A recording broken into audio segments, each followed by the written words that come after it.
Bonjour, j'espère que vous m'entendez.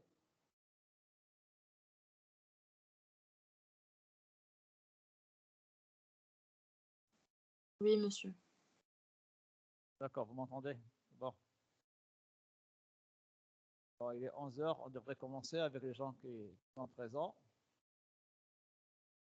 Donc, la dernière fois, on avait parlé du confort thermique. On a parlé des variables, des paramètres du confort. Entre autres, vous avez la température ambiante, l'humidité, la vitesse de l'air et autres paramètres. Donc, on a vu que pour le confort d'été, il fallait adopter une stratégie du froid et pour le confort d'hiver, une stratégie du chaud. Maintenant, je vous ai dit à partir de ce cours-là, on va commencer la thermique du bâtiment proprement dite. Parce que jusqu'à maintenant, on a seulement déterminé donc, ce que c'est que le transfert de chaleur, ce que c'est que les conditions de confort qu'il faut réaliser dans un local. On va faire le bilan thermique de certains éléments du bâtiment qui sont les éléments plans formés de couches, les ponts thermiques et les fenêtres. Et après, dans le chapitre suivant, on va faire le bilan du bâtiment tout entier. Alors, lorsque vous avez un élément porteur, donc pour une couche homogène, constituée d'un seul matériau, ce matériau peut être un élément porteur, comme il peut être un isolant ou un pare-banc, c'est-à-dire un enduit. On a déjà vu que la densité de chaleur ou la densité de flux de chaleur transmis à travers la couche d'épaisseur E, phi égale lambda sur E, T1 moins T2. Donc ça, c'est une relation qu'on avait établie. Normalement, cette relation-là, ça représente la conductivité thermique, avec lambda la conductivité et phi le flux par conduction. Mais en fait, je vous ai dit que dans le lambda, on peut avoir aussi une part de convection et une part de rayonnement. Ce n'est pas la même loi, mais on a ramené le flux de chaleur à la même loi. Alors, par analogie à la loi d'Ohm, en électricité, on a la différence de potentiel égale la résistance fois le courant. Eh bien, en thermique, on fait la même chose. La différence potentielle, c'est une différence de température. Et le courant électrique, c'est un courant thermique, une densité de flux de chaleur. Le rapport, c'est une résistance. Alors, en électricité, la résistance électrique, en thermique, c'est la résistance thermique. Quelle est la résistance thermique? C'est E sur lambda. Donc, phi égale lambda sur E delta T, donc delta égale E sur phi. Le R a pour unité mètre carré Kelvin par watt. C'est en watts par mètre carré et je divise par T. Donc, delta T, c'est Kelvin ou degrés Celsius divisé par watt par mètre carré, ça revient à multiplier par mètre carré sur watt. Remarquez ici, je n'ai pas besoin de convertir mètre carré degrés Celsius par watt en mètre carré Kelvin par watt. C'est la même valeur. Pour quelle raison c'est la même valeur? Parce que si j'ai un delta T, T, qu'elle soit exprimée en degrés Celsius ou en watts, ça donnera le même résultat. Parce que T égale T1 moins T2. Si je convertis T1 et T2, je vais ajouter 273 à T1 et 273 à T2. Quand je fais la différence, j'obtiens le même résultat. Parce que 273, ça va se simplifier. Donc souvent, la résistance peut être exprimée soit en mètre carré Kelvin par watt ou mètre carré degré Celsius par watt. Je n'ai pas besoin de convertir. C'est la même valeur.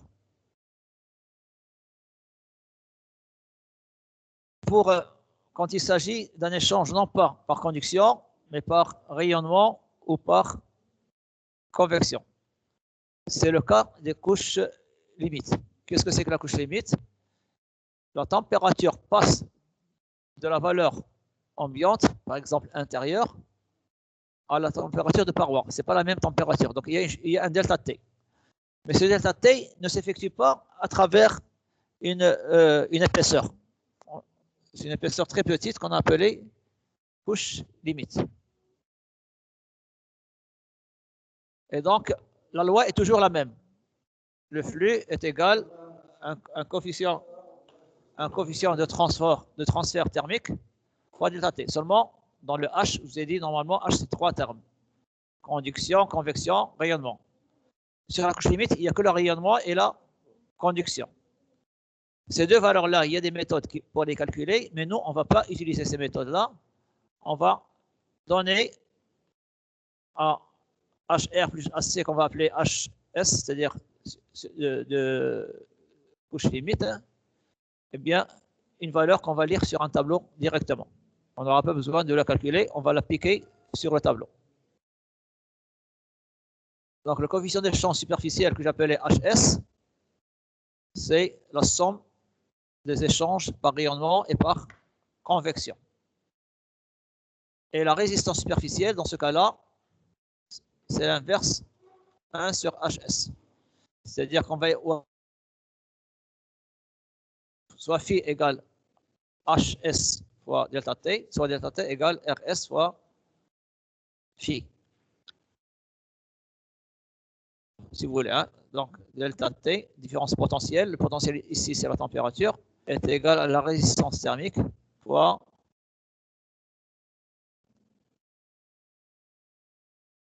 cette résistance RSI ainsi que l'inverse qui est HSI, de même que RSE, sont normalisés en fonction des configurations dans lesquelles on se trouve. Donc on n'aura pas à les calculer. Voici le tableau qu'on va utiliser dans les exercices pour déterminer la résistance superficielle. Ça dépend s'il est vertical. Un flux horizontal, ça veut dire que la paroi est verticale. Pour une paroi verticale, je prends par défaut égale 0,11 et RSE égale 0,06. Évidemment, c'est en mètres carrés Kelvin par watt. Lorsque la paroi est généralement le cas, c'est-à-dire le perte de chaleur va s'effectuer à travers la façade. Mais par contre, lorsque la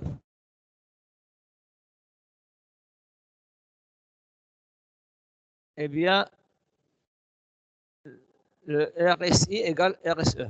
Parce que pour l'autre local, la résistance superficielle, c'est aussi un milieu intérieur. Donc, ce qui est extérieur pour ce local est intérieur pour ce local-ci. Donc, c'est pour ça qu'on a la même valeur qui est celle pour l'intérieur. Alors que lorsqu'on est en contact avec l'extérieur, à l'intérieur, j'ai RSI, à l'extérieur, j'ai RSE. Ce n'est pas un local, c'est le milieu extérieur. Pour le milieu extérieur, l'échange convectif et radiatif n'est pas le même que lorsqu'on est à l'intérieur du local. Et la somme des deux résistances, c'est 0,17. Le flux est horizontal lorsque la paroi est verticale. On garde aussi ces valeurs-là lorsque la paroi est légèrement inclinée par rapport à la verticale. On tolère jusqu'à 30 degrés d'inclinaison. C'est rare d'avoir un mur, une paroi, une façade inclinée. On peut rencontrer ça, mais ce n'est pas très fréquent. Alors, quand c'est incliné, de toute façon, ce n'est pas très incliné. Et jusqu'à 30 degrés, on peut considérer que ces valeurs sont encore valables. Donc, quand on aura besoin de RSI et de RSE, on ne va pas les calculer. On va tout simplement les prendre dans ce tableau. Et lorsque vous avez un flux ascendant, ça veut dire qu'il s'agit d'un plancher. Oui. D'accord. والله يسامح هانية يلا نوت على ديك الشيء اللي عندك ولاد صحابي واخا يلا تخاف.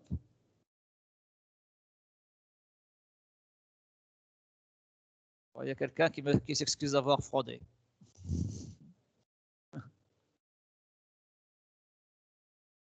Alors, lorsque vous avez une paroi horizontale, le flux est vertical. Mais il peut être vertical ascendant ou descendant, selon qu'il s'agisse du sol. Et lorsque c'est ascendant, on a une valeur, et quand c'est descendant, on a une autre valeur. Là aussi, lorsque c'est légèrement incliné, c'est surtout pour le plafond, parce que le sol, on ne va pas prendre un sol incliné. Par contre, pour le plafond, on peut avoir, effectivement, dans les maisons de campagne, on peut avoir un plafond incliné, surtout quand il neige, pour que la pluie et la neige sur le plafond. Alors, quand c'est incliné de moins de 30 degrés, on peut considérer aussi que c'est presque horizontal et le flux est presque vertical. Et on peut encore prendre ces valeurs lorsque c'est légèrement incliné par rapport à l'horizontale. Donc, souvent, on aura affaire à la colonne de gauche. Parce que la colonne de droite, quand on est dans un immeuble, normalement, ou dans un local, les cloisons séparent deux locaux qui sont tous les deux chauffés. Donc, s'ils sont tous les deux à la même température, il n'y aura pas de flux de chaleur. Donc, seulement lorsque vous avez un local qui est chauffé différemment, ou lorsqu'il n'est pas chauffé du tout, ou lorsqu'on a un vide sanitaire ou un comble, qu'il y aura de la chaleur qui va partir, qui va sortir de notre local et qui va passer au local suivant. Non, je le reflète.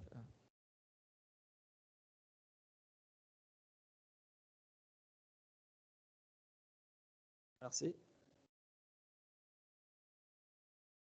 Donc, je récapitule. Lorsque vous connaissez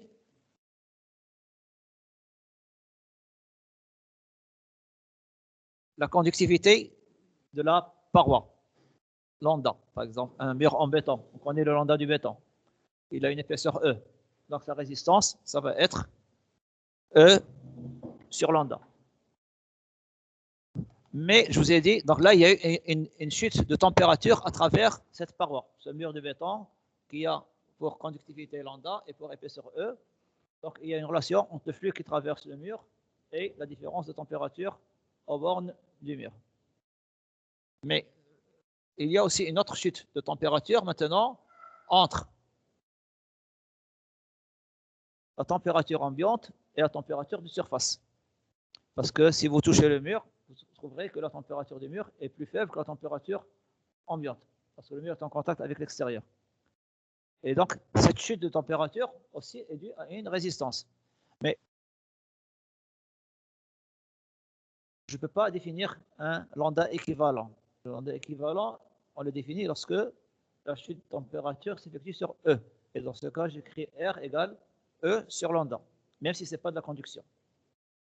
Mais là, comme il n'y a pas E, la R va toujours être définie avec la même relation. C'est-à-dire on va avoir delta T égale R pi. Mais ce R, comment je le calcule? Je ne le calcule pas, je lis directement sur le tableau en fonction de la situation où on se trouve. Donc, souvent, la situation où on va se trouver, c'est celle-ci. On va avoir une paroi verticale, une façade, qui est en contact avec le milieu extérieur. Donc, le RSI sera égal à 0,11. RSI, quelle est la différence de température? Je vais peut-être l'écrire au tableau, comme ça, on peut comprendre de quoi il s'agit.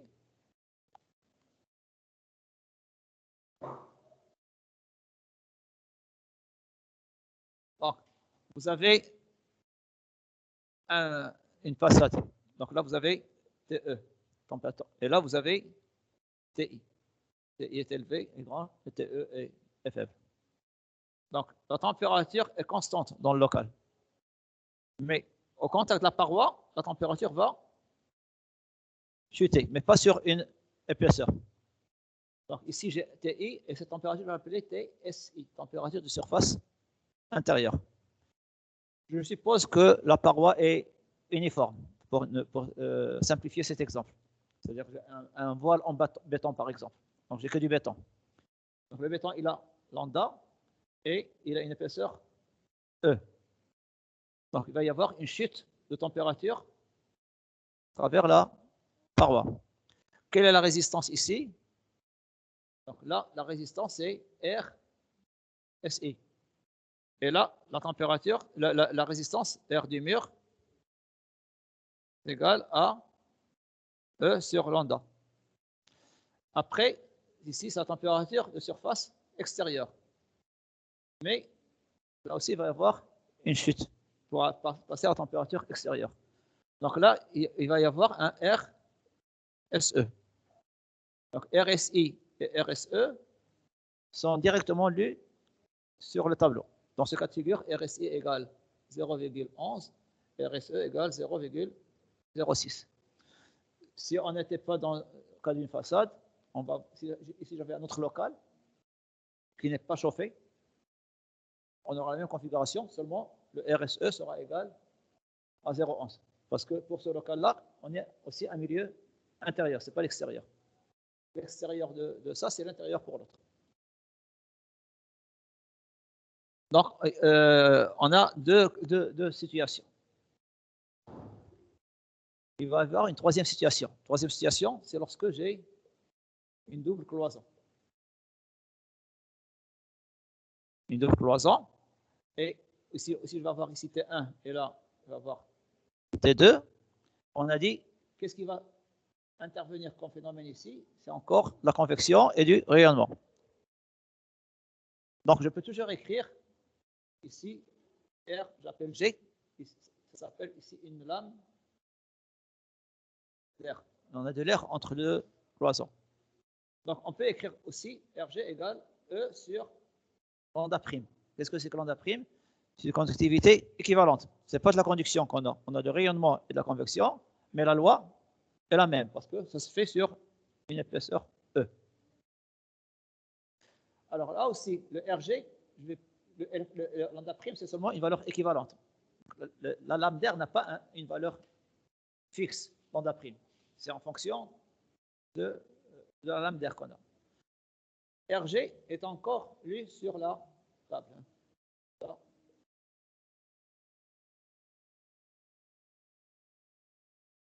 De trouver RG. Comment je le lis? C'est en fonction de E. Pour chaque épaisseur E, on aura RG. On le lit directement. On n'aura pas à le calculer. Donc, je vais vous donner un autre tableau pour le cas où vous avez une lame d'air. Trouver la valeur de la résistance équivalente. Vous avez compris? C'est une lame d'air non ventilée. Parce que quand on a une double cloison, il n'y a pas de courant d'air entre les deux cloisons. C'est fermé hermétiquement. Il n'y a pas de courant d'air. Alors, lorsque vous avez une lame d'air qui est fortement ventilée, c'est encore un autre cas. Alors, une lame d'air fortement ventilée, je vous donne un exemple. Lorsque vous avez un toit d'une maison comme ceci incliné, par exemple, donc vous avez la maison là. Donc, et généralement, ça c'est fait quand dans les maisons de montagne, on met des tuiles pour protéger de la neige, etc. Et donc, on laisse un espace entre le plafond et la couche de tuiles. Et cet espace-là, évidemment, il y a des supports. Cet espace-là va nous donner un courant d'air. Ici, quel est le phénomène de convection? Oui. Oui. Oui, c'est de l'air. Donc, on ne pose pas les tuiles directement sur le plafond, mais on laisse un vide, évidemment. On met un support pour pouvoir mettre le deuxième plafond. Quel est l'intérêt ici? C'est que là, on va avoir un courant d'air et la chaleur, quand elle va sortir ici, elle va être emportée par le courant d'air. Donc la chaleur ne va pas pouvoir traverser et sortir. Donc pour la chaleur, on ignore la nature de ces dernières couches. Là, on a un phénomène de conduction qu'on appelle la convection forcée. Là, c'est la convection libre. Et là, c'est la convection forcée. Alors, pour la convection forcée, on va considérer que ce milieu-là, ici, c'est la température extérieure. C'est le milieu extérieur. Normalement, la température extérieure est ici. Mais là, la température extérieure, ça va être la lame d'air, puisque la chaleur ne va pas traverser la lame d'air à cause du flux très, très élevé de courant d'air entre les deux. Dans ce cas-là, on aura aussi ici une résistance extérieure, mais sur la table. Parce que là, la table, c'est pour lorsqu'on est à un milieu extérieur, et cette table aussi, c'est lorsque on a une lame d'air non ventilée. Du moment qu'on a une lame d'air ventilée, on est ni dans ce cas-là, ni dans ce cas-là. Dans ce cas, on va prendre ici tout simplement HSI égale 8 watts par mètre carré Kelvin. On va prendre la valeur par défaut 8. 8, ça correspond à un RSI de combien? Parce qu'on a quelle relation entre R et H? On a dit c'est l'inverse. Sur H, SI est égal à combien? Égal à 1 huitième, c'est 0,125. 125, dans ce cas-là, mètre carré Kelvin par watt. Donc ça, c'est le R, pas SI, mais SE. Pardon, ici c'est SE, non pas SI, parce que c'est le milieu extérieur. Pour le, ici, je vais avoir un RSI, et de l'autre côté, je vais avoir un RSE. Vous voyez que c'est différent de la valeur qu'on lirait si on avait sur la table.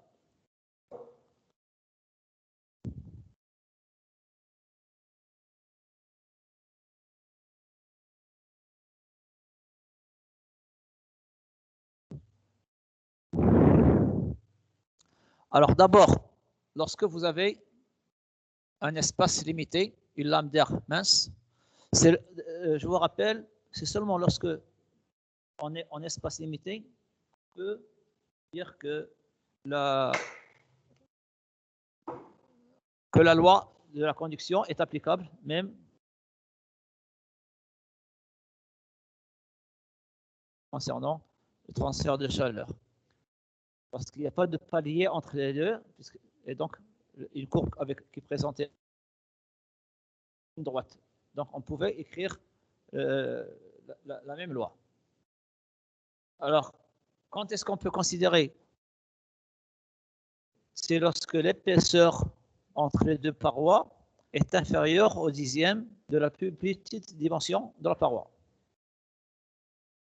Dans le cas, quand vous avez par exemple une double cloison, combien vous laissez entre les deux cloisons? À peu près, une ordre de grandeur. De la plus petite dimension. C'est 10 cm, le 10 cm. Donc, c'est le dixième de quelle grandeur? 10 cm, parce qu'on a dit que on considère que cette 10 cm ou n'importe quelle distance est petite lorsqu'elle est inférieure au dixième de la plus grande, de la plus petite dimension de la paroi. Par exemple, une paroi, combien ça fait une façade avec une double cloison?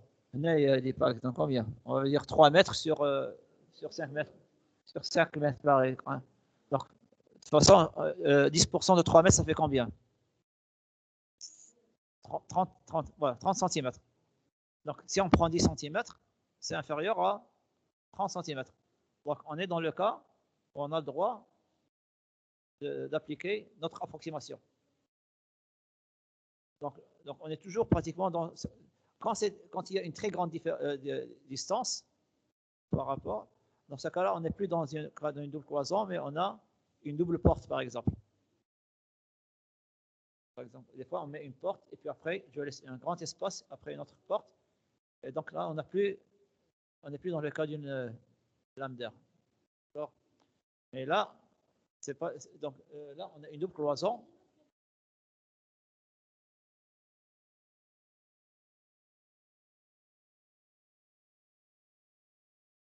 Oui, parce que là, les plans, effectivement, on fait ça sans calcul. Seulement, mais normalement, il faut respecter c'est-à-dire, on ne va pas faire des solutions seulement intuitives. Il faut les faire suite à un calcul. Parce qu'on n'est pas toujours dans le cas classique. Dans certains cas, la configuration sort du classique et dans ce cas-là, il faut faire un calcul.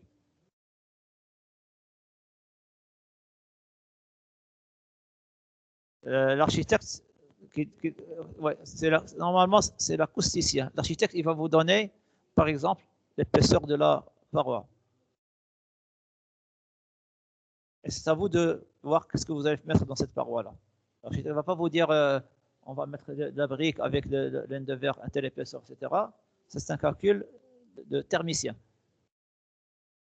Donc l'architecte, il peut avoir recours au thermicien pour faire la conception des cloisons. Donc il y a un bureau d'études qui va vous donner alors la dimension des cloisons, façade et des cloisons au point de vue thermique et au point de vue acoustique. Les deux considérations doivent être, on va en tenir compte. Oui, alors c'est pour vous dire que en général, grand L et petit L sont supérieurs à 10 fois l'épaisseur. Donc si vous prenez 10 cm, 10 fois ça va faire 1 mètre. Et généralement, les dimensions sont supérieures au mètre. Oui. Et 10 cm, c'est déjà beaucoup. Hein. On met 5, on met 10, des fois on met plus ou moins, mais l'ordre de grandeur est respecté toujours. On est dans le cas où on a le droit, en tout cas, d'écrire la relation delta T égale R phi, comme on l'a fait jusqu'à maintenant. On l'a fait pour la conduction, mais là, on peut le faire aussi pour la combinaison, convection, rayonnement. Alors, cette valeur de R, on ne va pas la calculer. Là aussi, on va seulement la lire directement dans le tableau en fonction de l'épaisseur de la lame d'air.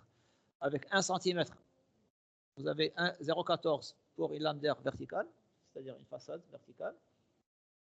Non, une lame d'air verticale, une façade verticale, donc le flux est horizontal.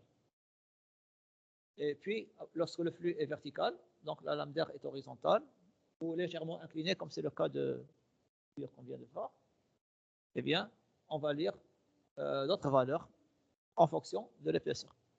Vous voyez également que à partir d'une certaine épaisseur, la résistance ne varie plus. Donc là, on garde 0,155, là on garde 0,14, et là, vous voyez, ça converge. C'est-à-dire que ce n'est pas la peine d'augmenter encore davantage la lame d'air. Une fois on a atteint le maximum, ça ne va pas améliorer. Donc si on augmente, on va seulement perdre de l'espace au niveau local, mais sans améliorer forcément la transfert thermique. Si la lame d'air est fortement ventilée, je vous ai expliqué tout à l'heure, on va considérer que cette lame d'air, c'est le milieu extérieur, parce que la chaleur ne va pas traverser la lame d'air pour aller de l'autre côté de la paroi. Et on va prendre un HS égale 8 watts par mètre carré Kelvin, ce qui revient à dire un R, vous l'avez calculé, 0,125 mètre carré Kelvin par watt. Vous voyez que cette valeur-là est différente de RSE pour un flux ascendant. Combien pour un flux ascendant? Combien on trouve le RSE? 0,05. Donc là, dans cet exemple, on a 0,125. Alors c'est 3 fois plus à cause de la lame d'air qui est fortement ventilée. Donc ce n'est pas la même configuration.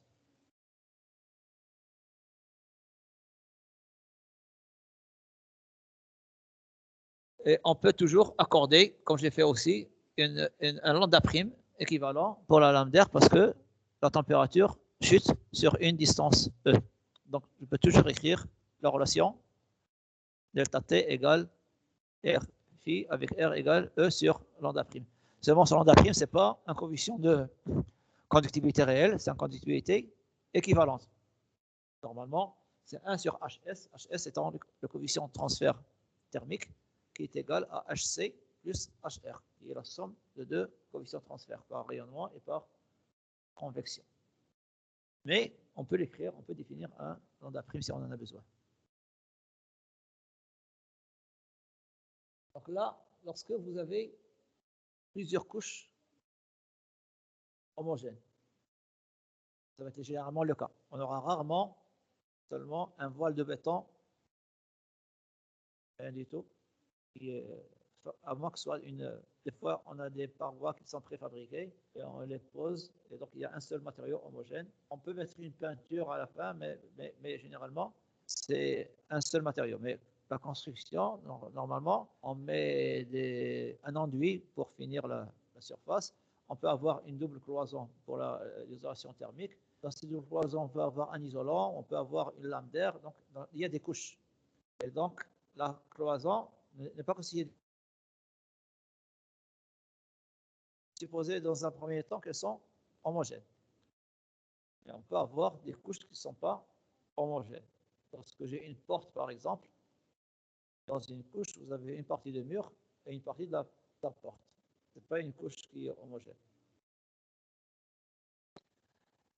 Alors, lorsque vous avez, c'est par analogie à l'électricité, vous allez avoir la résistance globale, c'est la somme des résistances en série. Donc, la résistance totale, c'est... Alors là aussi, je vais faire le schéma au tableau, comme ça vous allez comprendre mieux au tableau.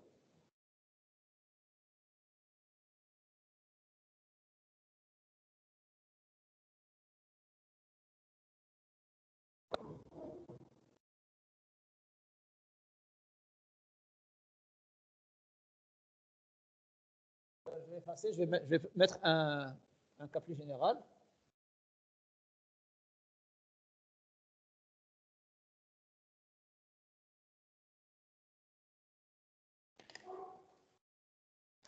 Par exemple, vous avez une double cloison. Vous avez une double cloison de briques, par exemple une brique de 20 cm, une brique de 10 cm. En tête de vous avez une certaine épaisseur de l'air. Donc vous avez 15 cm d'air. Et vous avez ici un enduit plâtre, par exemple. Et là, vous avez un enduit ciment, ainsi de suite. Hein.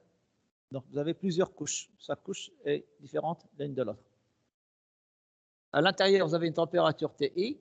À l'extérieur, vous avez une température TE. Moi, je veux remplacer cette paroi-là par une paroi équivalente qui a la même constitution.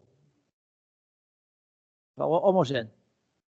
Mais dans cette paroi-là, elle va nous relier la température TI. Attention, je vais faire ça tout à l'heure.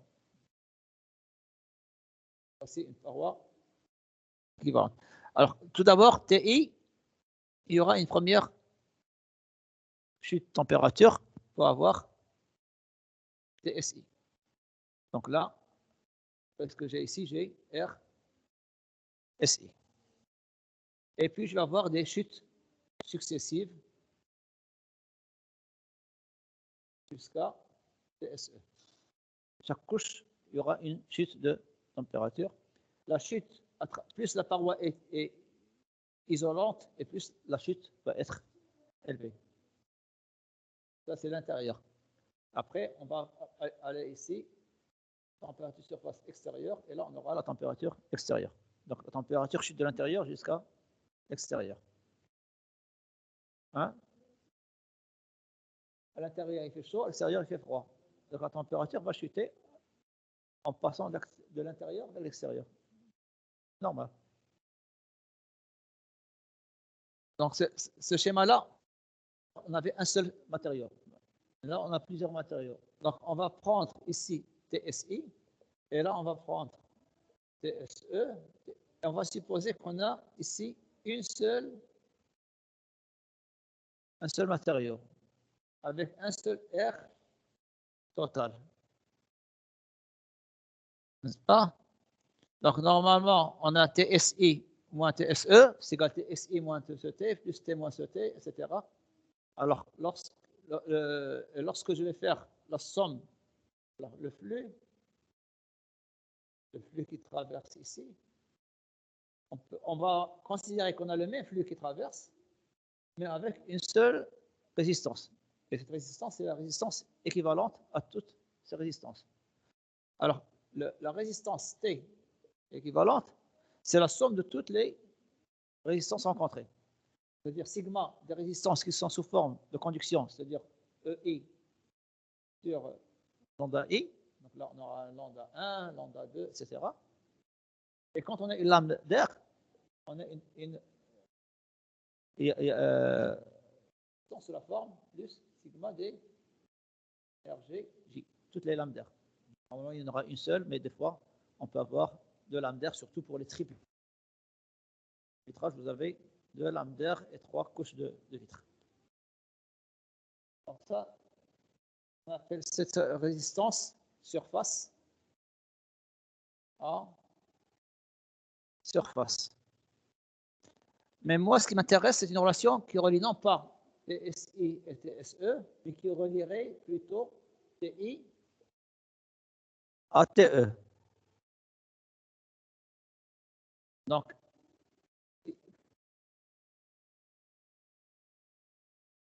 SI moins TSE est égal à combien? À R total fois J, avec T minuscule. Maintenant, je voudrais écrire TI moins TE égale R total fois phi. C'est-à-dire, je vais prendre la résistance totale. Ici, ça va être environnement à environnement. C'est-à-dire TI et TE, ce sont les températures d'ambiance. Ce n'est pas la température de surface. Et généralement, c'est ce RT qui est plus intéressant parce qu'on n'a pas accès aux températures de surface, on a accès aux températures ambiantes. À l'intérieur, il fait 20 degrés par exemple, à l'extérieur, il fait 12 degrés. Et donc, ce n'est pas les températures de surface qui sont accessibles. Donc, il nous faut la RT. Alors, à quoi est égal RT total? R total. R petit t plus, qu'est-ce qu'il y a comme autre résistance? RSI et RSE. Donc, c'est comme si vous avez une paroi, mais au bord de la paroi, j'ai ici TSI, et là, j'ai le TS, TI, pas TSI, TI, et TE. Dans ce cas-là, je vais avoir une paroi équivalente, mais qui relie TI à TE, et non pas TSI à TSE. Mais son épaisseur sera toujours la même. Parce que RSI et RSE n'ont pas d'épaisseur. Et donc là, on va voir plus RSI plus RSE. Et quelle est la relation? Comment elle va être? On va avoir T moins TE égale RT fois phi. C'est une résistance équivalente quand on a des résistances en série. C'est exactement lorsque vous avez ici un circuit électrique avec plusieurs résistances. Vous avez le même courant qui traverse toutes les résistances. Là aussi, le même flux qui traverse toutes les résistances. Et je peux remplacer toutes ces résistances par une résistance unique équivalente. Et le courant, dans ce cas-là, il va être le même pour un U. Donc là, à la place un delta T, et à la place de I, j'ai un flux. Hein. Donc c'est exactement une analogie dans la même relation qui est la loi d'Ohm. Maintenant, lorsque en électricité, vous avez des parois qui sont en parallèle.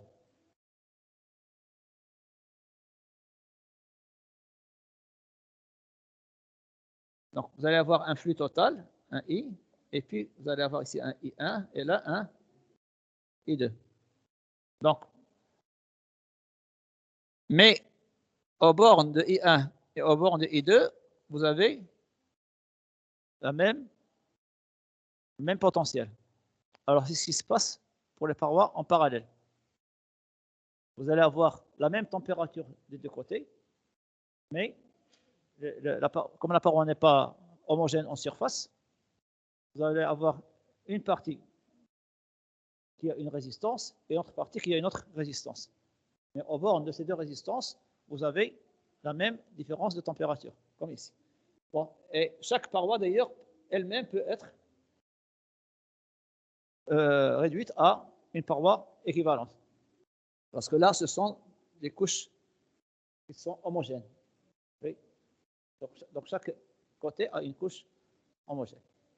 Donc, je vais vous donner un exemple concret pour trouver quelle est la résistance équivalente. Alors, en électricité, on a R, on a 1 sur R équivalent. C'est égal à combien? 1 sur R1 plus 1 sur R2. Ici j'ai R1, là j'ai R2. Si j'enlève tout ça et je mets une seule résistance à la place, cette résistance aura pour savoir calculer, c'est égal, tel que 1 sur R1 égale 1 sur R égale 1 sur R1 plus 1 sur R2. Soit R équivalent égale 1 sur R1 plus 1 sur R2. Mais en électricité, c'est pas comme en bâtiment. Pourquoi? En électricité, chaque branche est indépendante de l'autre. Mais pour le bâtiment, les couches sont collées. C'est-à-dire qu'il y a une interaction entre les deux sections. Donc, je vais vous donner un exemple qui va nous expliquer comment on va traiter ce cas lorsqu'on a affaire à des couches qui ne sont pas homogènes. Je vais effacer tout ça, c'était pour l'explication. Et donc, on passe maintenant à un exemple sur lequel on va calculer la résistance équivalente, sachant qu'on a affaire à des résistances en parallèle.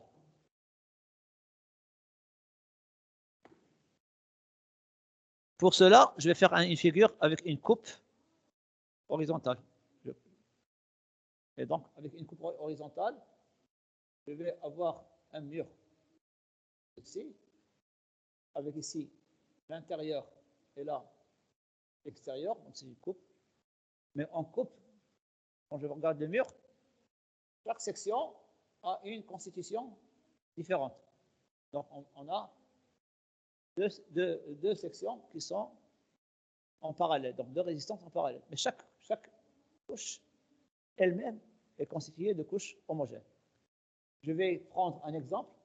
Je vais prendre ici un mur ici en béton. D'accord? Et la moitié du mur, elle est en brique, en présence de laine de verre. Donc ici, j'ai une section. Donc ça, c'est une coupe du mur en... Ici, c'est un isolant. Donc, entre les deux, donc là vous avez des briques. Et entre les deux, vous avez un isolant. Donc ici, d'un côté, j'ai une section S1. Alors, je vais mettre ici des chiffres de lettres romains, S2. Parce que là, combien? J'ai 3 couches. Couche 1, couche 2, couche 3. Pour la couche qui est à gauche, on peut aussi avoir 1, 2 et 3, mais 1 est identique à 2 et identique à 3. Mais on peut dire que ce sont trois résistances en série qui ont le même lambda. Et je voudrais donc calculer, je vais remplacer ça par une couche unique qui a S1 plus S2 et qui va conduire le même flux. Alors là, on va avoir, par exemple, un matériau fictif. Et ce matériau-là, il conduit autant de chaleur que cette paroi-là. Donc là, on aura un R total. Je vais calculer ici le R1 et le R2. Donc R1 et R2 sont montés en parallèle. Parce que j'ai ici TI et TE, et là, TI et TE. Donc ils sont tous les deux soumis à la même différence de potentiel, la même différence de température. Mais je voulais dire la différence avec l'électricité, c'est que le flux qui traverse ici n'est pas forcément perpendiculaire aux surfaces. Quand on est loin de la jonction, il est perpendiculaire. Mais là, on a un contact. Si je considère ces deux points-là, est-ce qu'ils sont à la même température? Ils ne sont pas à la même température, parce que là, on traverse le béton et là, on traverse la brique. Donc, s'il n'y a pas de température, ils sont en contact, il y aura un flux transversal. Donc, la loi de Fourier doit être utilisée en bidimensionnel, non pas en monodimensionnel. On peut faire une simulation numérique pour voir les lignes de courant. Mais on va faire une première hypothèse pour nous ramener au cas d'électricité. On va supposer que, effectivement, on néglige le flux de chaleur. Et on va dire que le flux de chaleur passe de manière perpendiculaire aux surfaces qui séparent chaque couche d'une autre. Ça, c'est une première hypothèse. Et ça va nous donner une première valeur de R total, qu'on va appeler R'. Et après, on va faire une deuxième hypothèse que j'expliquerai tout à l'heure. La deuxième hypothèse va me donner une deuxième valeur. La première est approchée par défaut, la deuxième approchée par excès. Je fais la moyenne des deux valeurs et ce que je trouve, je le retiens comme valeur équivalente. C'est un peu compliqué comme raisonnement, mais on peut le faire, ce n'est pas difficile. Mais vous voyez que lorsque je fais cette séparation, à gauche, j'ai des couches homogènes, et à droite, j'ai des couches homogènes. Donc le R1, je peux le calculer, et le R2, je peux le calculer en faisant la somme de chaque couche avec la résistance superficielle. D'accord? Donc, supposez que j'ai déjà calculé R1 et R2. Parce que R1 et R2, leur formule, c'est la formule de R total qu'on a vu tout à l'heure précédemment. Maintenant, je voudrais avoir le R total en tenant compte de R1 et de R2. Dans chaque section va faire passer un flux phi. Qu'est-ce qui va s'ajouter? Est-ce que c'est les densités de flux ou les flux eux-mêmes? Ici, le flux qui va passer, phi total, c'est égal à phi1 plus phi2. Ce sont les quantités d'énergie qu'on va ajouter. Parce que les densités de flux, on a ramené le flux à la surface. Mais là, on n'a pas la même surface. Donc, quel est le flux qui va traverser ici? Phi1 égal à Phi1 fois S1. Ça, c'est une densité de flux fois la surface. Ça me donne le flux 1. Et là, le flux qui va passer? Phi2 égale Phi2 fois S2. Et le flux phi, c'est égal à Phi1 plus Phi2. En égalant ces deux expressions-là, je peux écrire que ça c'est égal de la même manière à Phi2, parce que là c'est devenu un seul matériau. Donc je peux parler de densité de flux, parce qu'on a la même chose partout, donc je peux parler de densité. Fois S1 plus S2. Ici on a un seul matériau avec une surface S1 plus S2, donc le flux qui va passer c'est S1 plus S2 fois la surface totale. Alors, je commencerai par S1. Donc S1 fois Phi1. À quoi est égal Phi? En fonction de R. Vous vous souvenez que delta T égale R phi. Donc phi est égal delta T sur R. D'accord? Donc ici, phi 1, c'est delta T sur R1. Plus le deuxième terme, c'est S2 fois, puisque c'est en parallèle, on a le même delta T.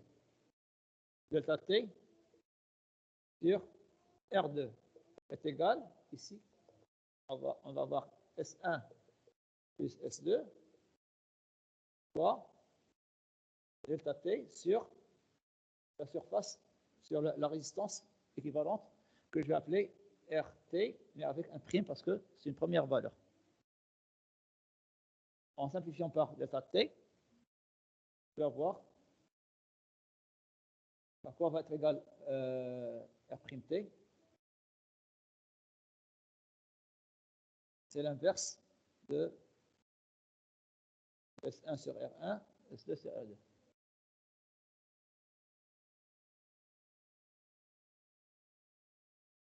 Donc, on va écrire que je vais faire une étape intermédiaire, comme ça va vous permettre de comprendre. Donc, on aura S1 plus S2 sur R'T est égal à S1 sur R1 plus S2 sur R2. Vous voyez que c'est pratiquement la même relation qu'en électricité. Seulement en électricité, on a ici 1, 1, 1. En électricité, les fils n'ont pas de... C'est-à-dire on ne tient pas compte de l'épaisseur des fils électriques, hein, pas directement du courant. Là, en thermique, il y a en plus des sections qui vont intervenir. Donc, quand je vais inverser, je vais avoir à quoi est égal F'T, c'est égal à S1 plus S2 sur S1 sur R1 plus S2 sur R2, que je peux écrire aussi sous la forme sigma des SI, on va l'appeler SM, l'indice de section, on va l'appeler M, parce que ici, on va mettre I ici et M là, hein, quand il y aura plusieurs couches. Sur sigma de SI sur RI, or à quoi est égal RI? Donc, en sigma de SI, on va mettre de SM sur RM. Voilà ce qu'on obtient.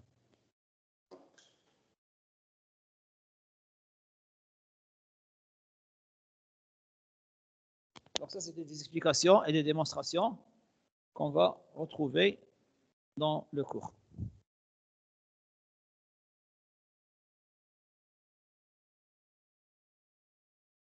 Donc là, je reviens au cours. Lorsque vous avez des couches homogènes, donc on a RT c'est égal à sigma de RJ plus sigma de RG. Avec EJ, c'est RJ, c'est égal à lambda sur E, chaque couche. Ça, c'est pour trouver R petit t, surface à surface. Et pour trouver R grand T, qui est plus intéressant, on doit ajouter la résistance superficielle. Ceci nous conduit à définir un terme qui est important, qui s'appelle le coefficient de transmission thermique. Ce coefficient est valable pour la paroi tout entière, pour la paroi équivalente.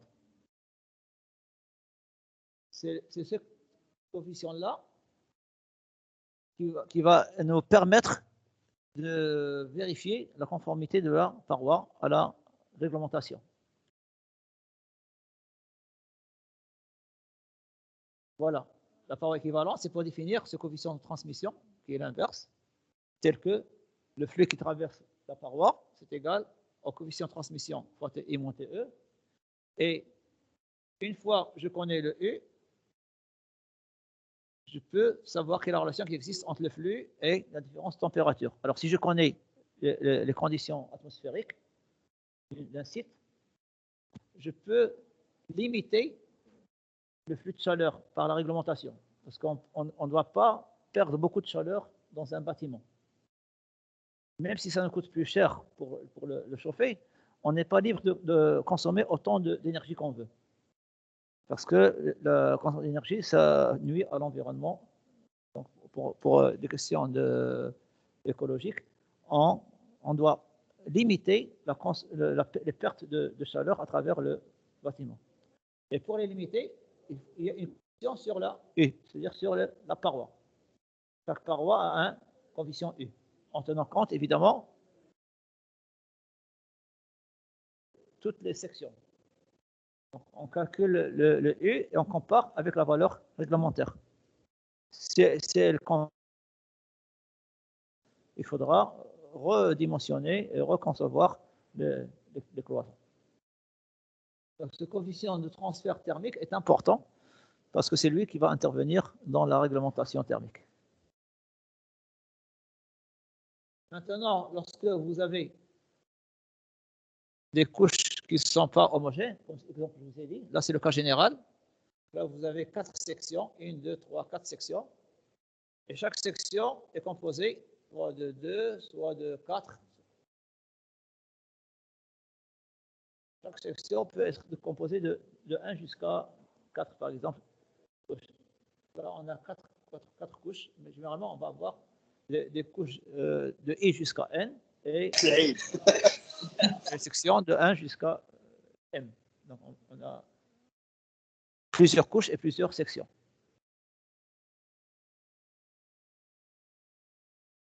Donc, chaque section a une valeur AM. Donc là, j'ai pris, dans l'exemple que je vous ai montré, j'ai pris des chiffres romains pour séparer les indices des sections des indices des couches.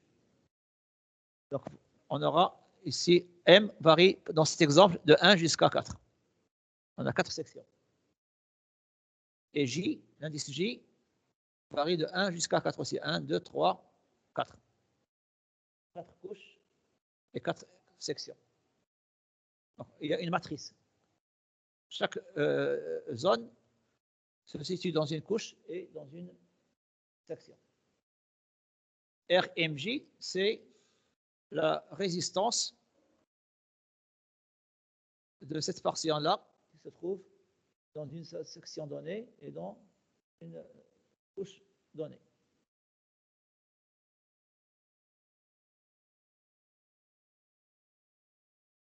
Alors, l'hypothèse 1, on suppose que les lignes de courant sont perpendiculaires aux surfaces pour négliger les flux de chaleur entre les différentes sections. Dans ce cas-là, le flux dans une section M quelconque, je peux l'écrire sous la forme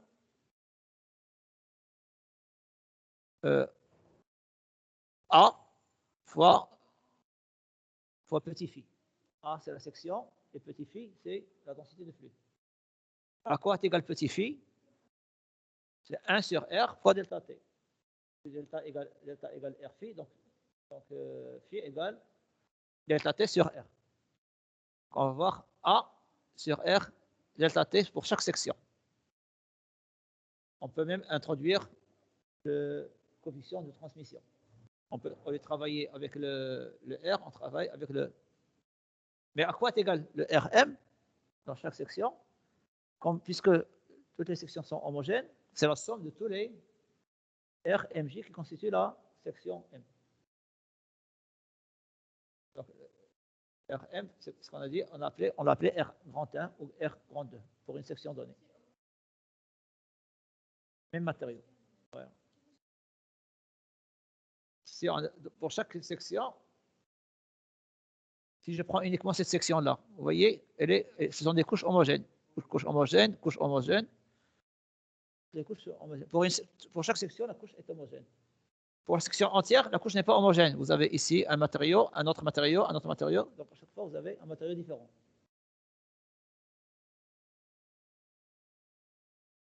Oui, pour la paroi entière, la couche n'est pas homogène. En allant d'intérieur vers l'extérieur, là, c'est une couche qui est homogène, mais la couche suivante n'est pas homogène. Mais quand je divise la paroi en plusieurs sections, chaque section va être constituée de couches homogènes, seulement en résonnant sur une couche. Donc, je peux définir la résistance d'une section en faisant la somme de cette résistance plus cette résistance. C'est-à-dire, je vais oublier les autres sections. Je raisonne uniquement sur une section. Ça me donne une résistance par section. Ça peut être valable que si il n'y a pas de flux de chaleur transversal. Le flux va suivant la perpendiculaire aux sections. Il faut bien comprendre que cette figure-là est horizontale, elle n'est pas verticale. Horizontale et mur.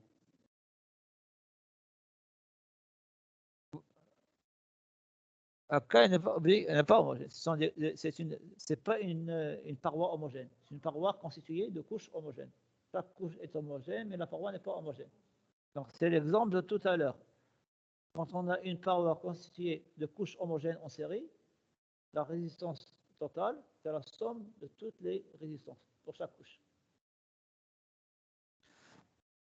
Un R1 à R2 jusqu'à RM. Et le RM, c'est la somme de tous les RMJ, J allant de 1 jusqu'à.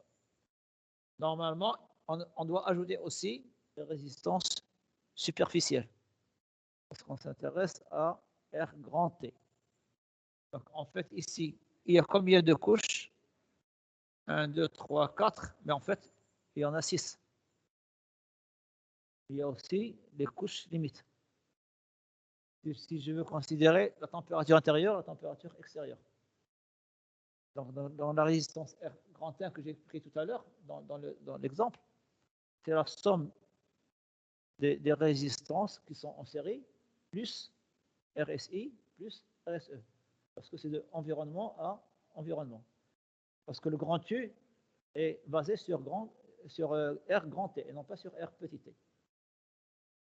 Le U qui est coefficient de transmission thermique.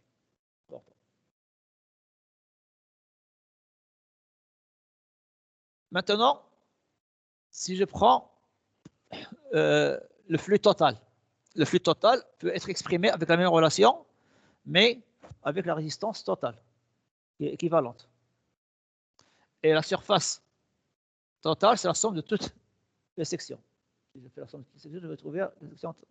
Donc, je peux écrire phi m pour chaque section, et là, le flux pour total. Or, le flux total, c'est la somme des flux de chaque section. Ce qu'on a écrit tout à l'heure. Le flux total, c'est phi 1 plus phi 2. Phi grand 1 plus phi grand 2. Donc, c'est la somme de toutes ces expressions. Comme on a des résistances en parallèle, on a le même T, le même delta T. Donc, je peux sortir le delta T du sigma, et ça va nous donner delta T fois sigma DAM RM. Donc, par identification, qu'est-ce que je vais avoir? Sigma DAM sur F'T, c'est égal à sigma DAM, l'ensemble sur sigma DAM sur RM. Donc, sigma de AM, l'ensemble sur F'T, c'est égal à sigma DAM sur RM. C'est ce que j'ai écrit tout à l'heure. J'ai écrit que S1 plus S2 sur RT est égal à S1 sur R1 plus S2 sur R2. C'est la relation que j'ai écrite au tableau. Donc, seulement, c'est une formule qui est générale. Donc, je peux écrire que le R' total, celui que je trouve comme résistance équivalente, c'est la somme des surfaces de toutes les sections, donc c'est la somme de la paroi entière, divisée par sigma des AM sur RM, qui est aussi sigma des AM fois UM, parce que 1 sur RM, c'est égal à UM. Donc ça, c'est la première formule qui me donne la résistance équivalente, plusieurs résistances qui sont en parallèle. Donc lorsque vous avez une façade qui n'est pas uniforme, ça va être généralement le cas, souvent dans les façades, vous avez des fenêtres, par exemple. Donc, Et aussi, par exemple, dans cette façade, certainement qu'il va y avoir un poteau. Parce que vous n'avez pas des murs, certainement, avec cette portée-là, certainement qu'il y a un mur, un poteau dans la façade.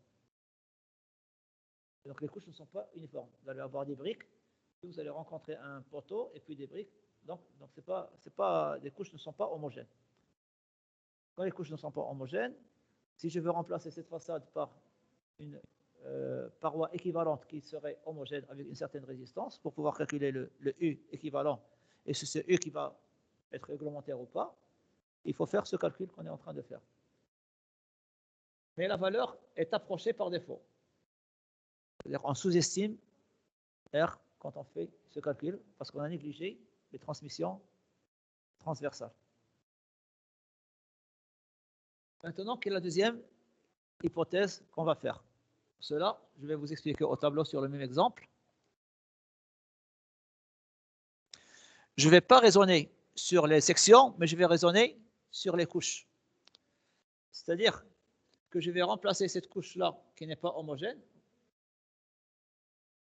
par une seule couche qui est homogène, mais qui est équivalente.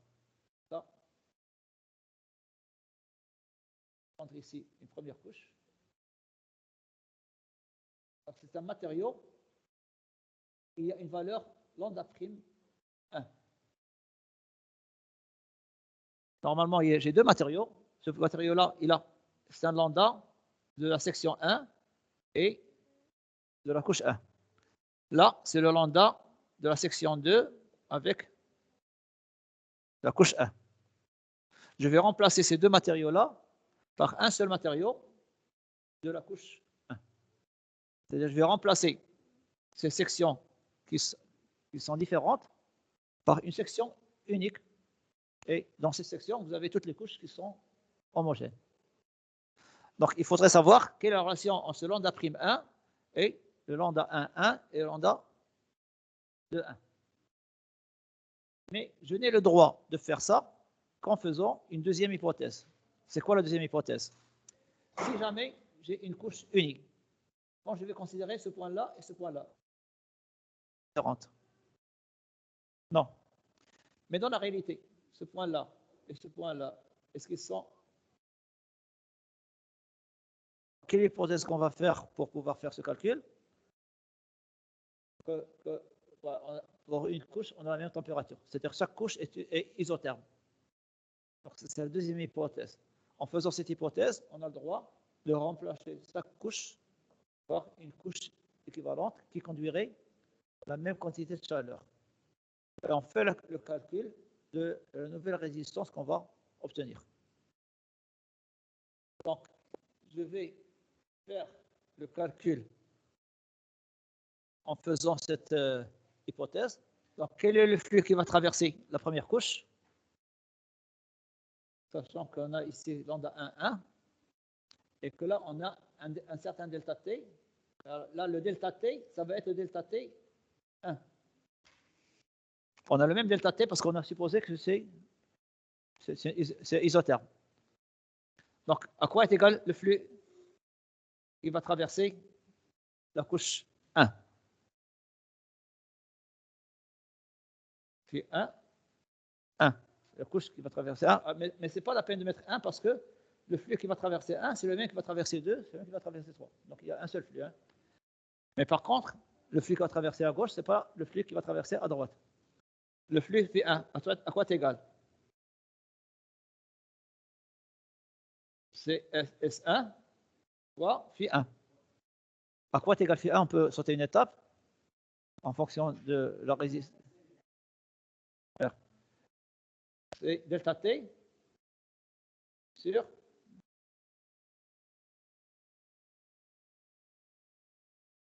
delta T sur R1, 1. R sur R1, R1, 1. C'est ça. Je peux écrire sous quelle forme aussi? À quoi est égal R? C'est E sur lambda.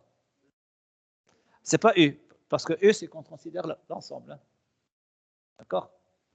Donc, ça va être égal à S1 lambda 1 sur E1 fois delta T 1. Je peux écrire la même chose pour phi2. À quoi est égal phi2? S2 lambda 2 de la couche 1. Le E1 est le même parce qu'on est toujours dans la même couche. Et le delta T est le même parce qu'on est toujours dans la même couche. Et maintenant, si je veux savoir ici le flux qui va traverser cette couche équivalente, on va écrire le flux qui traverse ça va être phi1 plus phi1 grand 1 plus phi grand 2. À quoi va-t-il être égal?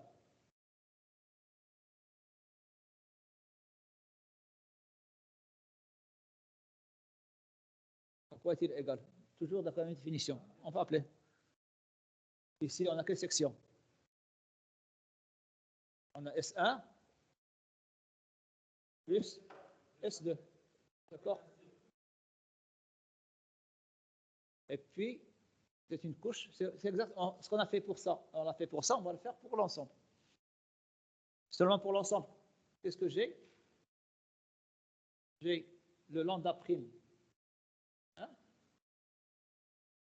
Et sur combien? Sur l'épaisseur. C'est la même épaisseur. Hein? Sur E1. Et qu'est-ce que j'ai comme delta T? Delta T. C'est exactement la même relation, mais au lieu d'avoir cette section 1 ou la section 2, j'ai la paroi totale. J'écris ça successivement, et or, à quoi ça c'est égal quand je fais l'égalité des deux grandeurs? Vous voyez que delta T1 sur E1 peut être en facteur.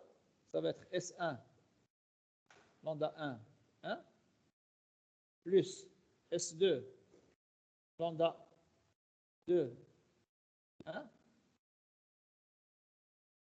fois delta T 1 sur E1. Donc en égalant les deux, qu'est-ce que vous constatez? À quoi est égal lambda prime? Je vais avoir S1 plus S2 facteur de lambda prime, c'est égal à S1 facteur de lambda 1 plus S2 fois lambda 2 1. D'accord? Et à quoi lambda prime, c'est égal? Lambda prime, c'est égal. Vous voyez que c'est égal à sigma les lambda i, SI sur sigma et SI. On dit que c'est la moyenne des lambda i pondérée par les surfaces. C'est une moyenne pondérée. C'est la même chose qu'on a fait pour les alphas. Pour le alpha bar, on a écrit la même chose, mais à la place de lambda, on a mis alpha pour l'absorption, et là c'est pour la transmission, c'est pareil.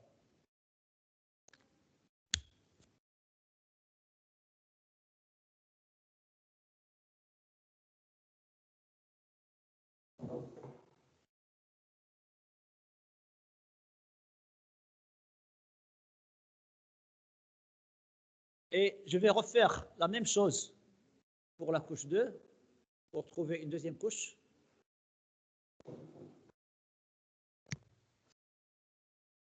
Et puis la troisième. Et une fois j'ai les trois couches équivalentes, à quoi est égal R seconde? Combien? Là, j'ai calculé le lambda prime 1. Le lambda prime 1, ça m'a donné un lambda équivalent. D'accord? Donc, quelle est la résistance équivalente? C'est lambda prime 1 sur E1. Pour la deuxième couche, lambda prime 2 sur E2. Donc, à quoi est égal? Ça va être sigma des lambda prime I sur, on va l'appeler sur EI. D'accord? Plus, qu'est-ce qu'il faut ajouter en plus? Voilà, RSI plus RSE. Et à quoi est égal le R total? C'est la moyenne entre R seconde T et le R prime T qu'on a vu tout à l'heure. On fera un exercice si on a le temps. Il y aura un exemple concret. Ouais, c'est pour ça là que j'ai expliqué ça sur un exemple concret. C'est pas dans le cas général. Là, c'est dans le cas général. C'est une formule générale. Mais là, qu'est-ce qu'on a fait? On a tout simplement décomposé notre problème en plusieurs sections. Voilà. Dans la première méthode, la paroi, on la décompose en deux sections en parallèle. Et dans la deuxième méthode, la paroi, je la décompose en plusieurs couches homogènes. Chaque couche qui est hétérogène, je la remplace par une couche homogène. Et je fais le calcul comme si j'avais des couches homogènes, donc sigma de lambda I plus RSI plus RSE. Le seul problème qui peut se poser, si jamais ici, je n'ai pas de la laine de verre, je n'ai que de l'air. Si j'ai que de l'air ici. Oui, j'avais mis un isolant parce que j'ai parlé de lambda. Quand je parle de lambda, un lambda, c'est un matériau. Pour l'air, il n'y a pas de lambda. Mais qu'est-ce que je peux faire? Je peux utiliser un lambda équivalent.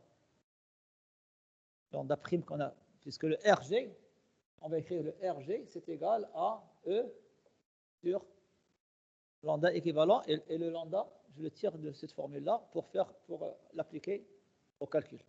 Donc ça, c'est quand il y a une lame d'air. Donc c'est une complication supplémentaire.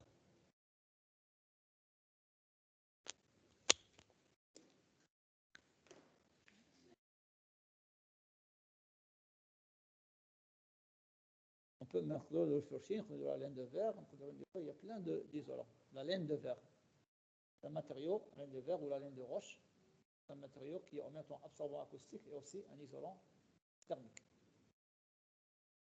Et les laines minérales, on appelle les laines minérales, ce sont des isolants thermiques. On peut mettre aussi du styrène. Voilà, ou du polyuréthane. Plein de matériaux blancs de l'emballage. Matériaux qui sont aussi, par exemple, quand vous allez faire les publicités, ils vous mettent ça dans un récipient qui empêche la chaleur d'entrer pour faire fondre la glace. En isolant thermique.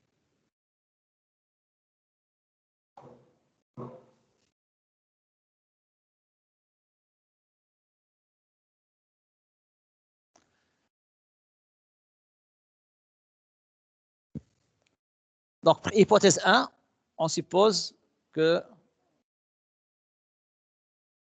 les lignes de flux sont perpendiculaires aux surfaces. Hypothèse 2, qu'est-ce qu'on va faire? On suppose que tous les plans parallèles aux surfaces sont des isothermes. On calcule la conductivité thermique moyenne d'une couche non homogène. Je l'ai appelée lambda prime, ici elle s'appelle lambda seconde, c'est sigma de lambda m à m sur sigma d à m. C'est la moyenne pondérée des lambda de chaque section. Et ça, normalement, il faudrait ajouter un i parce que chaque couche homogène aura son propre lambda seconde. La résistance thermique de cette couche est alors Rj égale EJ sur lambda seconde, indice J normalement. Il faut mettre ici indice J parce que chaque couche thermique a son propre lambda.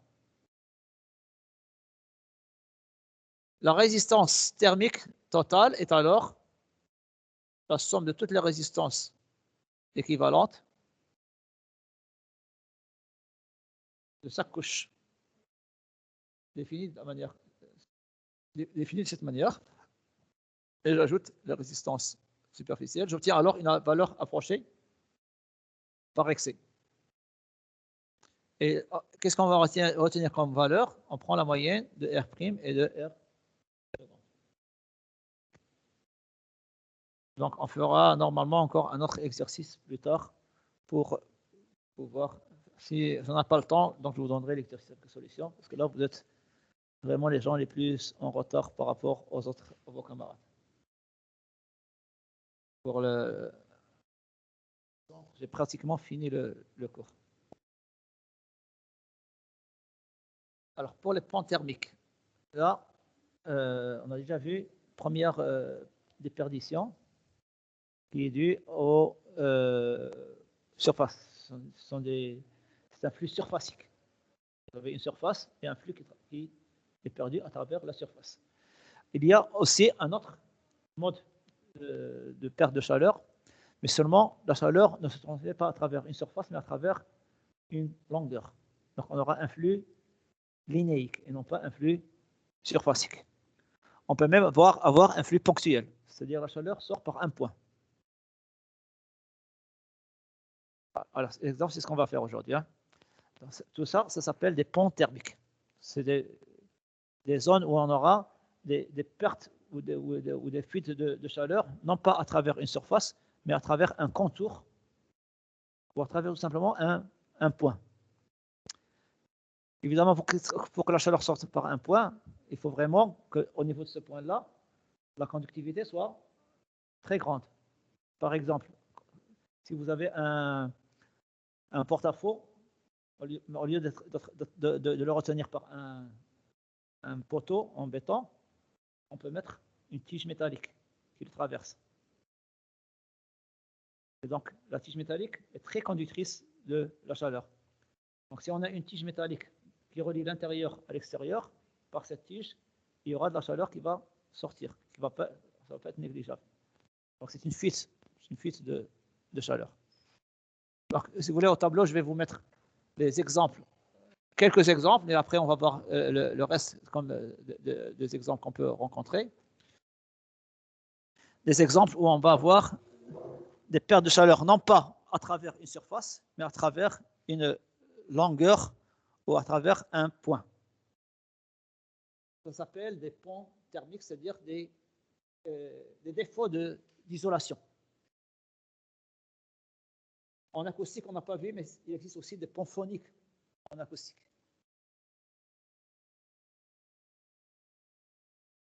Pour les ponts phoniques, par exemple, vous avez les prises d'électricité.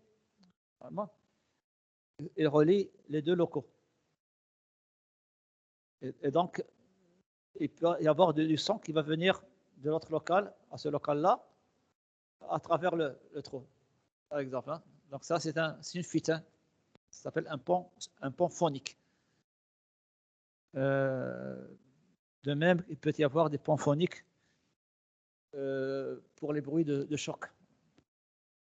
Normalement, on met un résilient sur les planchers pour que s'il y a un choc à l'étage dessus, il soit absorbé par le résilient et la dalle qui est en contact avec l'étage en dessous ne sera pas concernée.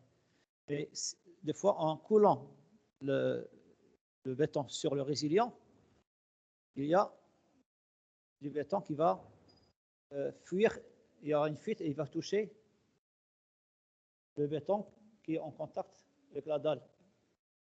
Et donc, quand il y aura un choc sur l'étage au-dessus, malgré le résilient qui absorbe le choc, à travers cette fuite de béton qui a mis en contact la chape qui est au-dessus du résilient avec la dalle. Le résilient, c'est un matériau qui absorbe le choc. En acoustique, on n'a pas vu ça malheureusement, c'est le bruit de choc. Hein.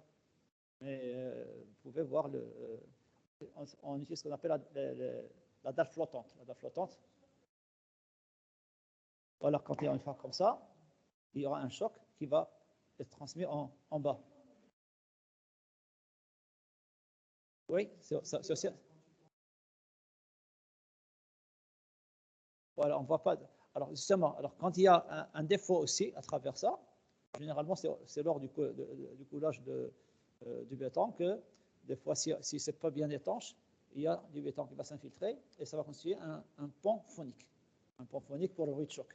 Là, c'est l'exemple de la prise, c'est un pont phonique pour le bruit aérien. Donc là, on va parler des chocs et des ponts thermiques. Alors, lorsque vous avez toujours, on va prendre le même exemple de 2 étages, comme ça. Normalement, pour bien isoler, on va mettre une double cloison avec un isolant. Alors, mais le mur percé, la dalle. La dalle doit être posée sur le poteau et va concerner la totalité. Et ce n'est qu'après que je reprends une autre couche.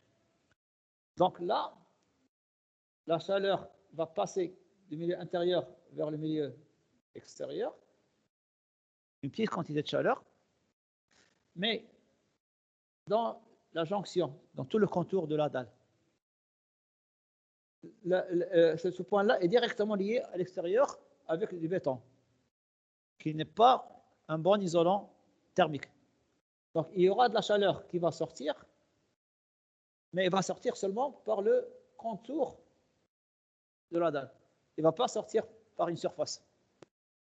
Donc c'est un flux de chaleur qui est proportionnel à une longueur et non pas à une surface. Là, il concerne une surface, c'est un flux surfacique. Là, il concerne une longueur, c'est un flux linéique. On dit que c'est un pont thermique matériel parce que c'est une discontinuité de l'isolant. L'autre cas que je vous ai expliqué, lorsque vous avez un balcon, et là aussi, mettez un isolant, peu importe la fausse de toute façon, comment est-ce que vous allez supporter ce qui dépasse? Donc, on peut mettre un poteau de temps, mais au lieu de ça, qu'est-ce qu'on pourrait mettre? On pourrait mettre une tige métallique qui va le supporter. Mais le métal est très conducteur de la chaleur. Et donc là, il y aura pratiquement un seul point, mais à travers ce point-là, il y aura de la chaleur qui va quitter le local. C'est un pont thermique ponctuel. Ici, on a coefficient de transmission U. Donc, on a phi, donc U, il est en quelle unité? En watts par mètre carré Kelvin. Là, on va avoir un autre coefficient. Au lieu de U, qu'est-ce qu'on va avoir? Psi. Et psi, il est en watts par mètre Kelvin. Et là, on va avoir un troisième terme. Psi, il est en quelle unité? En watts par Kelvin, directement. À chaque Kelvin, c'est-à-dire une différence. À chaque différence de température, c'est multiplié par psi et on aura la différence de le flux de chaleur qui est sorti. Donc ça, c'est le coefficient de transmission surfacique. Là, coefficient de transmission linéique et là, coefficient de transmission ponctuel. Mais il y a aussi ce qu'on appelle des ponts thermiques géométriques. Je vais les expliquer tout de suite. Lorsque vous avez affaire à un coin, là, c'est une coupe horizontale d'un coin. Là, vous avez ici l'intérieur et là, l'extérieur. Normalement, lorsque les lignes de flux, les lignes de courant sont perpendiculaires aux surfaces, et donc il y a un échange entre cette surface-là et cette surface-là. Cette surface se trouve à une température intérieure et là, température extérieure. Mais au niveau du coin, vous allez avoir ici une surface intérieure qui est beaucoup plus grande. Donc, vous avez plus de surface extérieure, plus de surface froide que chaud. Donc là, il y aura un flux. Et ce flux, en plus, il n'est pas linéaire. C'est un phénomène qui est surfacique. On peut simuler ça numériquement avec la loi de Fourier, mais on verra que dans ce cas-là, la température ici est plus faible que la température qui est là. Et donc la température au niveau du pont thermique est plus faible parce qu'il y a plus de chaleur qui va sortir. Il y a plus de chaleur qui sort par le coin que par le corps du mur. Parce que le coin est en contact avec une surface plus grande extérieure. Ça, c'est un pont thermique qu'on appelle un pont thermique géométrique, parce que c'est dû à la géométrie. Et là, c'est un pont thermique matériel. Dans les deux cas, il y aura une perte de chaleur supplémentaire. Donc ça, c'est les ponts thermiques.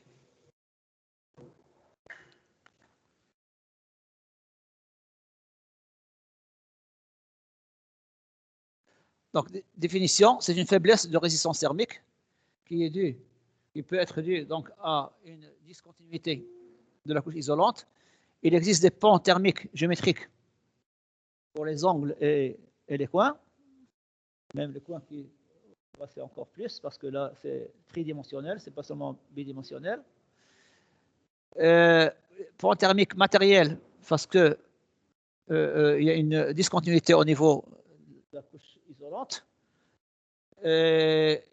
On a des ponts thermiques linéaires et des ponts thermiques ponctuels.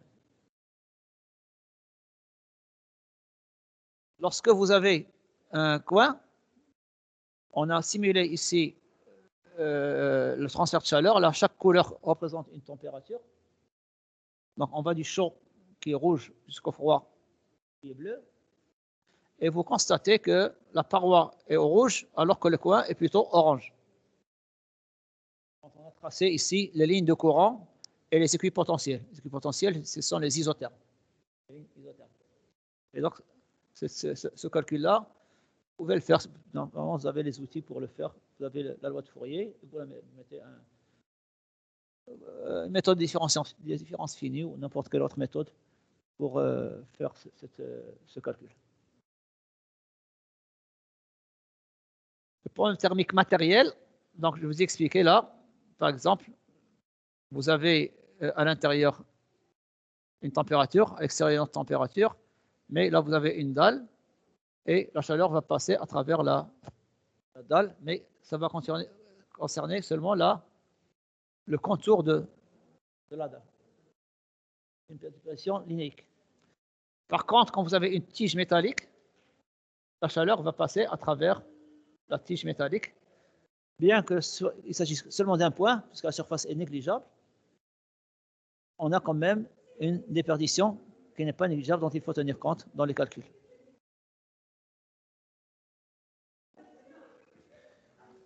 S'il vous plaît, vous pouvez fermer la porte, s'il vous plaît. Fermez la porte, s'il vous plaît. On va essayer de finir le chapitre avant de sortir. On va essayer de finir le chapitre avant de sortir. Il ne reste pas beaucoup. Donc, les ponts linéiques, on a dit, ils sont, on les décrire A fois U, TI moins TE. On écrit L fois psi, TI moins TE. Pour linéique. Et pour le ponctuel, on va écrire tout directement xi fois TI fois TE. Si c'est en watts par Kelvin. Les valeurs de psi sont normalisées en fonction du type du pont thermique. Donc, vous avez une dalle de balcon, on prend valeur 0,30 watts par mètre Kelvin, vous voyez. Lorsque vous avez, par exemple, un linteau, vous voyez le linteau aussi, c'est un pont thermique linéique. Parce que la fenêtre, on ne la dépose pas directement sur la brique. On met un linteau. Mais pour son linteau, on ne met pas d'isolant, parce que c'est une surface qui est porteuse. Et donc, il y aura de la chaleur qui va passer à travers le linteau, plus de chaleur qui va passer à travers le linteau que la chaleur qui traverse. Et comme on a une petite épaisseur du linteau, ce n'est pas une grande surface, donc on peut considérer que c'est une déperdition linéique en fonction de la longueur du linteau. C'est une autre valeur. On prend 0,10 au lieu de 0,30. Quels sont les autres effets néfastes du pont thermique, en plus de la déperdition de chaleur? Donc ça, c'est quelque chose qui est défavorable. Mais non seulement ça, on peut avoir également un risque de condensation. Parce qu'on a déjà vu dans le chapitre précédent, quand on a parlé de la condensation et du diagramme de Carrier, que quand est-ce qu'on a un risque de condensation? C'est lorsque la température de surface est faible, quand on s'approche de la température de rosée. Donc il se peut qu'à l'endroit où on aura un pont thermique, la température a atteint la température de rosée. Et donc il y aura une condensation là où on a un pont thermique. Dans le corps du mur, on a par exemple 15 degrés, et au pont thermique, on a 10 degrés. Or, à 10 degrés, c'est la température de rosée pour l'environnement, pour l'ambiance qu'on a. Par exemple, on a déjà vu par exemple que pour une ambiance, dans le cas de figure, je ne vais pas l'afficher maintenant, si on a 20 degrés d'ambiance, si on a 1200 pascal de pression partielle de vapeur, la température de rosée est à 10 degrés. Donc à 20 degrés, l'air est sous forme de gaz, mais dans les surfaces où on a 10 degrés, l'eau est sous forme de liquide. Il y a une condensation. Évidemment, la condensation, ça crée de l'humidité, des coulures, des taches et des dégâts encore plus grands si jamais l'eau s'infiltre dans la structure. Mais il y a d'autres effets néfastes, c'est les moisissures. Bon, je crois qu'il vaut mieux quand même que je vous affiche.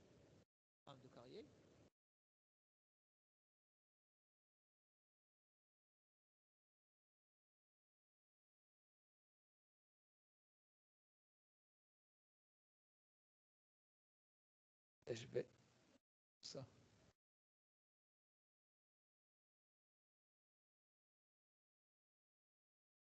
On a le diagramme de Carrier. Déjà, hein? L'air humide.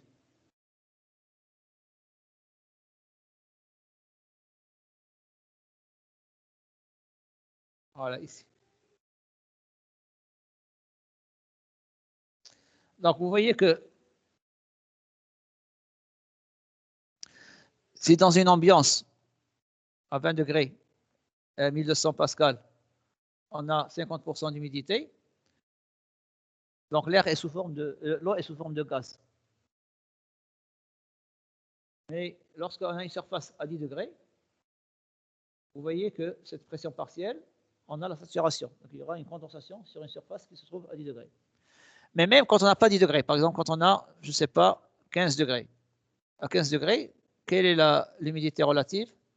Elle est de 70%. Pour 12 degrés, elle est de combien? Pour 12 degrés, elle est de 80%. Donc, lorsque vous avez une température qui n'a pas encore atteint le point de rosée, mais quand même, elle est assez faible, l'humidité relative va être comprise entre 80 et 100%. Dans cet environnement-là, les parasites peuvent se développer facilement. Les champignons, ce sont les moisissures. Et les moisissures sont mauvais également pour les parois. Ne serait-ce que d'un côté esthétique, mais quand même, c'est mauvais dans tous les cas. Donc, si je reviens aux conséquences, on a dit, des ponts thermiques,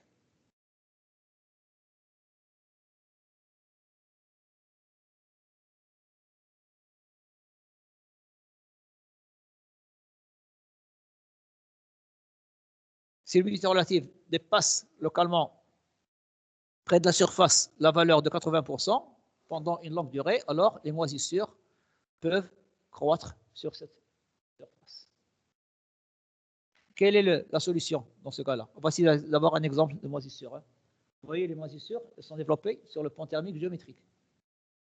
Hein?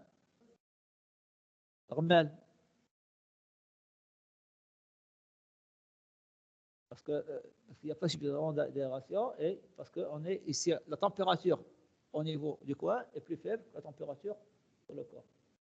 Et là, vous voyez, si vous voyez bien ici, il y a aussi une trace rectangulaire de moisissure Quoi est-elle due? Parce que le plafond, est-ce que c'est une dalle alourdie ou une dalle pleine, à votre avis? Ça rappelle l'ourdi, ça. L'ourdi, hein.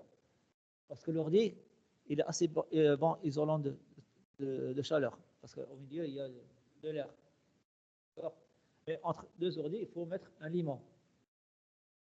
Sinon, pour les coller.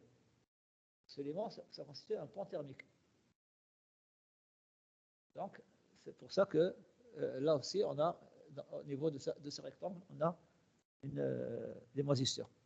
Là, vous voyez là, dans le coin, c'est encore plus grand que dans l'angle. Parce que là, c'est tridimensionnel. Comment est-ce qu'on évite les ponts thermiques? On va s'arrêter là. On peut éviter les ponts thermiques en utilisant ce qu'on appelle l'isolation extérieure. Quand on met l'isolant, au point de vue thermique, c'est la même chose, qu'il soit à l'intérieur, au milieu, dans une double cloison ou à l'extérieur. Généralement, on met au milieu parce que c'est bien protégé. À l'intérieur, ça peut avoir un rôle acoustique intéressant. Mais à l'extérieur, il faut le protéger. Donc c'est plus cher. Mais à l'extérieur, à l'intérieur et l'extérieur, c'est qu'il n'y a plus de pont thermique. Vous voyez, quand je mets l'isolant à l'extérieur, il n'y a plus de contact entre l'intérieur et l'extérieur à travers le pont thermique. Mais ça revient plus cher parce qu'il faut le protéger, il faut l'entretenir. Et donc, est-ce que ça vaut le coup ou pas?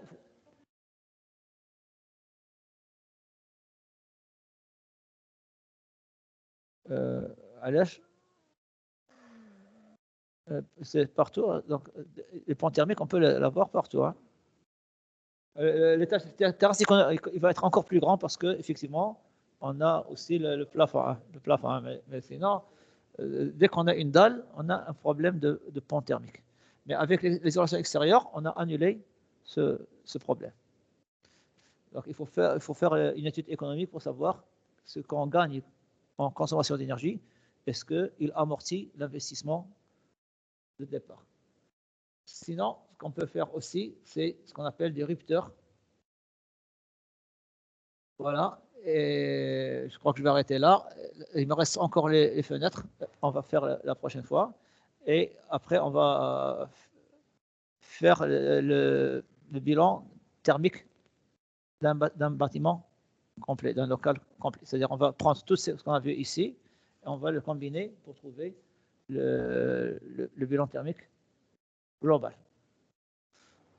Voilà, donc je vais me contenter de ça et je fais l'appel. Hein? Vous avez contrôle la semaine prochaine. C'est l'acoustique, évidemment, il n'y a que l'acoustique.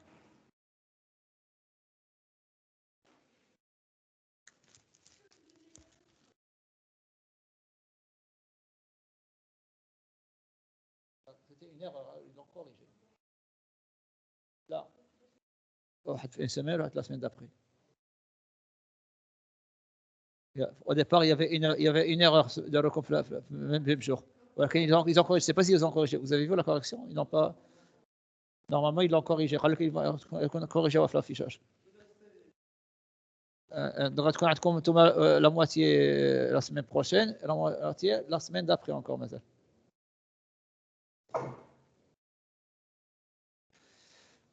Alors, je vais faire ça pour pouvoir contrôler aussi au niveau de présence.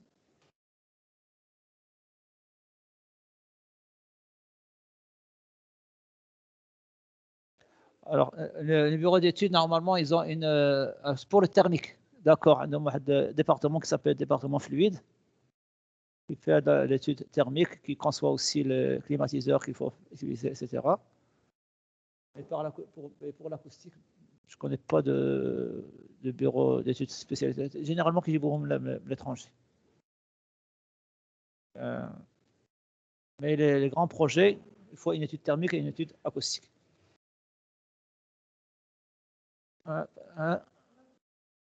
Les bâtiments d'habitation, on ne fait pas beaucoup d'attention à ces considérations. Surtout, c'est-à-dire, quand on dit au standing, il y a le double vitrage, mais ce n'est pas étudié, c'est seulement au hasard. Hein. D'accord. C'est surtout pour le marbre, la peinture, etc. mais ce n'est pas quelque chose d'étudié, c'est seulement esthétique. Hein. Mais en fait, le standing, c'est acoustique et thermique. Hein. Ce sont les deux. Il faut avoir le confort visuel, acoustique et thermique. Tous les conforts, ils doivent être scientifiquement calculés, pas seulement de manière intuitive.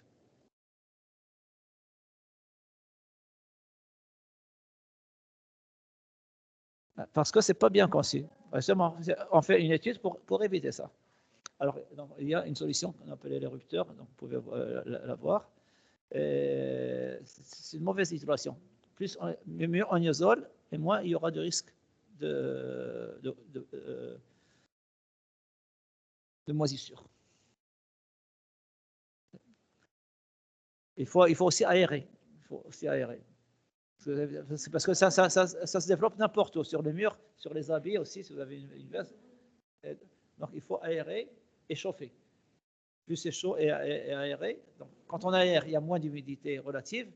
Et quand c'est chaud, on est loin de température de rosée.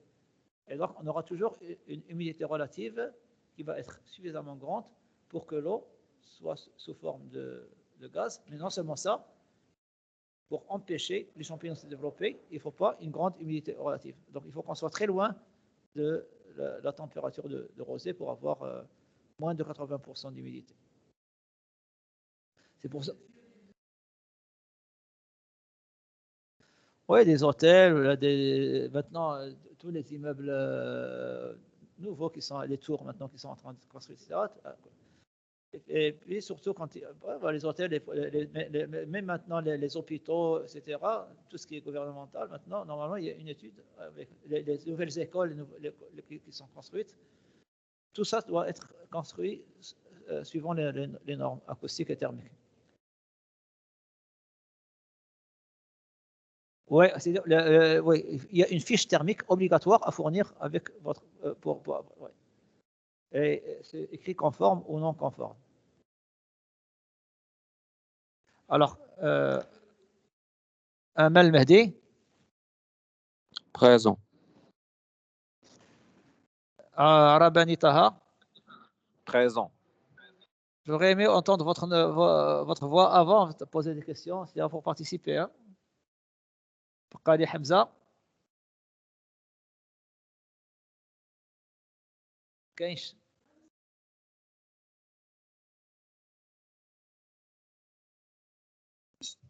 Présent. Ok. Voilà, donc présent. Shgaga, Ahmed. Présent, monsieur. Daoudi Ayoub. Présent, monsieur. Kharchi Leila. Présente. Harkash Fatima. Présente. Fatima Harkash Kaina. Présente. Je vais afficher la discussion parce que si vous êtes un problème de Présente, micro. monsieur. Ok, d'accord.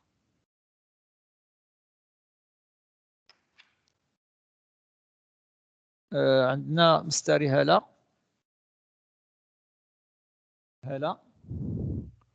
مستاري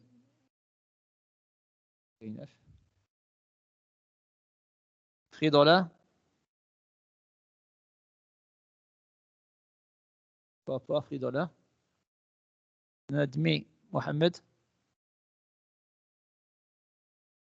هو ما كاينش. Raji Issam. Présent. Monsieur. Présent, monsieur. Monsieur. Rahim Biadara. Monsieur. Présent, monsieur, présent. شكون؟ Présent, monsieur. Biadara présent. Admin Mohamed, monsieur. Ikram. Nadmi Mohamed كاين. D'accord. إكرام كاينة. هذا برديج هشام. عصام فرقوني. Présent, monsieur.